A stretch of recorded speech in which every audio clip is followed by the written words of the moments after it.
voina chuan guitar lesson thar kan zir ho lenga voina kan zir ho le tur chu ke mingan ti tak e ma chuan ti hlarun sakha gitara perdang kan zirang o helai ji kan langa sang asi atniama di chuan 7 chord ti pahni kan hmanga D7 le G7 o heti han kan strumang down down down up down up down down down up ti khano rang do lekin kan strumang down down down up down up down down down up ti khano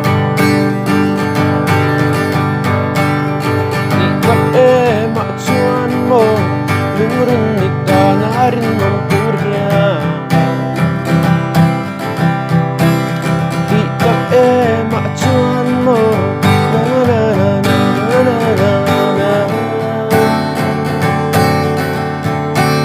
hel ko tam kan halasin nang mangay manhit lumasin masapi ito pagkachuan Jauhin ka na kan strumang